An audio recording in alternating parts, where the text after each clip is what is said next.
notifié ma leen ma ko parce que ñëpp xam nañ ni en matière électorale l'autorité chargée d'organiser les élections lu mu décider da ko war notifier liste yi nga xam ne ñoo nekk en compétition pour lu mu war def suy dem yoon ak suy dem recours rek la mu am ko mais mbirum violation R58 bi leen dëcce laajee notification dañu bañ xanaa nekkuñu ci dëgg pourtant loolu lañ yàkkamti woon loolu dama bëgg ngeen xam lu tax Déthié ni du leen signeel BAT suñ ko notifié wuloon suy def recours wala muy def leneen day am mais ñoom ñoo bañ li tax bëgguñu ko def nag ñoom ñoo ko xam dama bëgg sénégalais yi jàpp maa tey bi nga xam ni moo fi ne maa tey bi nga xam ni DGE bañ koy créer te ki ko jëkkoon yor doon inspecteur général d'État xam nga ndax ngeen koy fàttaliku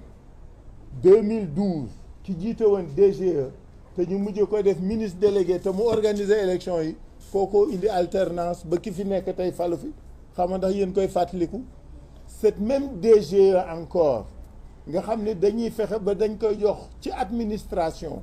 koo xam ne day nekk ci corps boo xam ne warul ànd DGE boobu moo faillir bi pas moom moo faillir et c'est en cela que képp ku gëm état da ngay am kersa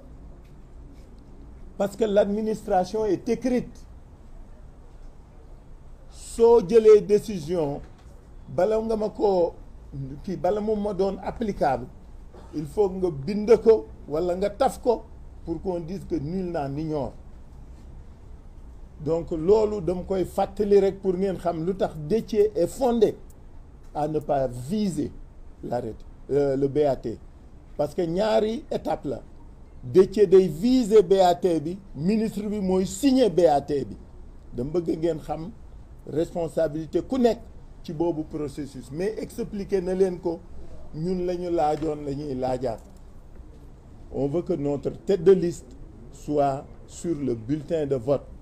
comme le stipule l'article R58 du L de R58 du code électoral beneen njombe bi am mooy ce gouverneur qui est venu s'immiscer dans le débat électoral. Qu'est-ce que le gouverneur vient faire là-dedans? Pour relayer un communiqué du CNRA. ñëpp xam nañ ne suñu masaan tollu fii ci élection CNRA day fàttali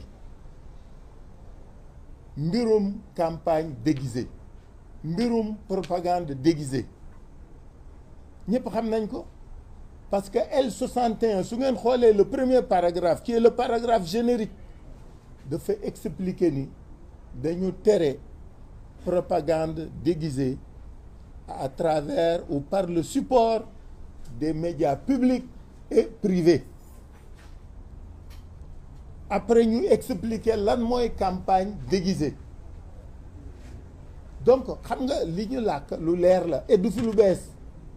cette disposition de la loi existe depuis 1992 bu njëkk gouvernement yi loolu lañu daan def su élection jotee weer ñaari weer les médias d'État couvrir déplacement ministres yi premier ministre président ñuy inaugurer que Yatta Yumbey. C'est l'opposition d'alors qui en avait fait une réclamation et le président Abdou Diouf avait donné son accord. Loolu le gouverneur bi wëlbati pour bëgg a wéer ab interdiction lu ci yoonam. Qu'est-ce qu'il est venu faire? Kañ le gouverneur doon relais wu CNRA. Alors pourquoi ma dellu ci ñaari point yooyu dama dellu ci ñaari point pour wax leen nag li tax ñu du daje yéen tey manifestation bi ñu war def le 17 te fas yéene ko def incha allah dañu dem police ak Déthié ak Cheikh Tidiane Youm ñu def déposition parce que ñun lu ci nekk dañ koy awale yoon bi ñu defee déposition ñetti waxtu la 15 heures ba 18 heures lañ fa téye ba ñuy génn la ñu mujj jàpp mooy dañ ñu fàttali ni L61 waaw nan ngeen di def ak moom ñun leen L61 concerné wuñu L61 ak communiqué général concerné wuñu parce que ñun suñuy def suñu manifestation du propagande du campagne déguisée du ñu wane candidat du ñu wane bulletin de vote état bi à travers certains de ces segments dafa am lu mu ñu teg saa yi ñu ko tegee ñu woo askan wi pour waxtaan ak ñoom waxuñu ku ñu voteel waxuñu ku ñu tànn waxuñu bulletin donc nous ne sommes pas concernés par L61 et je l'ai dit au commissaire de police ñu ñëpp ñu fàttali ko donc suñu ñëwee tey ñu convoqué ñu 15 heures man Déthié ak Cheikh Youm ñu ñëw le commissaire ni ñu génneel ñu ñaari këyit benn bi c'est l'arrêté du préfet qui interdit la manifestation le mot est impropre defe naa xam ngeen fi ma waxee le préfet ne peut pas et ne doit pas interdire la manifestation parce que demandé wuñ ko autorisation manifestation ñun dañ ko informer ci tenue wu manifestation est-ce que yéen ngi dégg fi ma waxee demandé wuñu autorisation wu def manifestation conformément aux dispositions des textes législatifs pertinents on l'a informé de la tenue d'une manifestation donc mënuñu notifier mënul interdire suñu manifestation mais li ci gën a yéeme mooy ñaari raison yi mu évoqué benn raison bi mooy menace de trouble à l'ordre public mais c'est énorme ci koo xam ni il y a une semaine organisé na le meeting bu rëy ci jàmm ak ci salaam qui a duré de 15 heures à 19 heures on n'a dépassé que de 36 minutes la manifestation pour vous dire à quel point nous étions nous conscients et tenus de respecter suñu kàddu parce que lu am solo la góor la mu wax rek a am solo on a dépassé de 36 minutes mais ba ñuy dem dafa tas ci jàmm ak salaam bi ñuy déclarer c'est la même chose la ñu fàttali commissaire de police ni ko c'est dans les mêmes conditions que nous tiendrons cette manifestation donc suñ nee ñu trouble à l'ordre public daf ñuy jaaxal mais surtout menace de trouble à l'ordre public kooku mooy première raison bi li ci reelu parce que nul n'est dupe dans ce pays xam nga dëkk bi moom dafa tuuti léegi c'est une petite case c'est un village loo fi njort jëmee ko sa noon rek am na ku ko wax ak ku ko déey wala mu xam ko procureur bi wax léegi yéen ñëpp suivre ngeen ko ku wax feeñ c'était pas innocent pour que première cause bi ñu affiché bi préfet affiché mooy menace de trouble à l'ordre public le procureur qui sort tout à l'heure et qui dit que notre manifestation de dimanche dernier de mercredi dernier était insurrectionnelle yéen ñëpp ko dégg je ne veux pas faire le commentaire de son texte ou de son exposé mais le mot c'est lui qui l'a lâché parce que moi je l'ai écouté et nous l'avons tous écouté il a parlé d'insurrection ce n'est pas innocent ce que vise l'État ce que visent certaines structures de l'État est net et clair qu'est-ce qu'il y avait d'insurrectionnel dans la manifestation du 7 nañ ñu ko wax du 8 qu'est-ce qu'il y avait d'insurrectionnel quand est-ce que l'ordre public a été menacé quand est-ce que la sécurité de l'État et de la nation et des citoyens a été menacée jamais dans cette manifestation et lors de cette manifestation mais xam nañ fi ñu jëm parce que leur cabinet occulte, leur relais ont commencé à distiller des choses. li procureur bi wax ci français bokkul ak li mu wax ci olof xaw ma ndax déglu ngeen ko. En français il a fait preuve de beaucoup plus de retenue que bi mu wax ci olof. bi mu wax ci olof nee na personne n'est intouchable. personne n'est intouchable lu mu fiy def si ak lan la fiy def ci waxtaan wi et que daañu topp ñëpp parce que la manifestation du 8 était insurrectionnelle. dama ni xam nga lii raam ci ñag bi la jëm ñun nag duñu xaar ba mu egsi ci ñag bi dañ koy dogaatle jàmmaarloo ak moom. Aucun d'entre nous ici n'est dans un cadre, dans un objectif d'insurrection. Nous sommes des citoyens qui usons de nos droits et qui manifestons.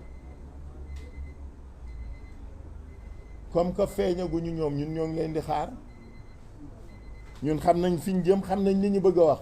mais comme que ñemeeguñ ko wax duñ leen ko wax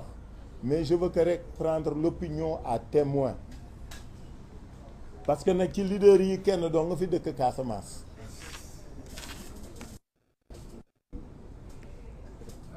te muy Ousmane keneen di Ousmane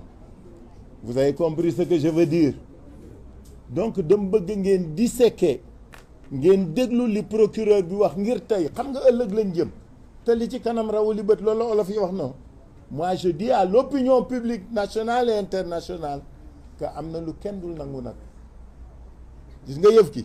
am na lu kenn dul nangu et foo wëliise rek xam nañ fa nga jëm donc je veux que de ce point de vue ngeen jàppalu bu baax li ma leen wax tey parce que ci kanam lañ jëm donc menace à l'ordre public di première raison bi préfet bi wax taxawul jubul mais puisque la démarche était concertée pensée planifiée il y a une concomitance entre l'arrêté du gouverneur le communiqué du gouverneur la sortie du procureur et la décision du préfet dama bëgg ngeen link ñett yooyu aucun de ces faits n'est innocent aucun de ces faits n'est séparé de l'autre parce que waxu ëllëg la li ma leen di wax nii dama bëgg ngeen jàpp ko ñun dañuy doon ñoo xam dañ naan waxoon nañ ko xamoon nañ ko mais mani gaañi affaire bi du yomb de dama bëgg ñu xam ne li ñu bëgg ñoom du yomb mais c'est que dañ leen dul may sax mu nekk ñaareelu raison bi mu wax mooy dafa ni article 61 la ñu violé nan la ñuy violé article 61 application article 61 article 61 dama leen fàttali léegi le premier paragraphe générique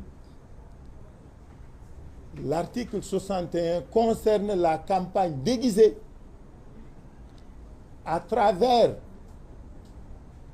les médias publics et les médias privés médias publics moom xam ngeen ni ñun jotuñu ci mënuñu ci jot de 2012 ak léegi moom kenn mënu leen gis fenn ñun mënuñu ci jot donc médias publics taxawul médias privés ñun xam nañ ne su campagne jotee ak pré-campagne da ngaa fay da ngay fay koo fayul du la ñëw génneel donc egguñu foofu et puis woowuñu kenn donc je veux que de ce point de vue aussi que sénégalais yi xam ne les arguties sont fallacieuses et que les arguments ne sont pas pertinents li ñu wax wékkuñu ko fen loolu moo tax tey bi ñu demee le commissaire de police qui est très gentil hein, vraiment soit dit pas en passant nous a notifié l'arrêté du préfet on l'a pas reçu et on l'a pas accusé réception parce que xam nga suñ lay notifié da nga war signer pour wane ni jot naa ni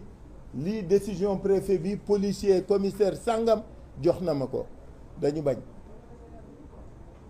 bañ signer wuñu notification bi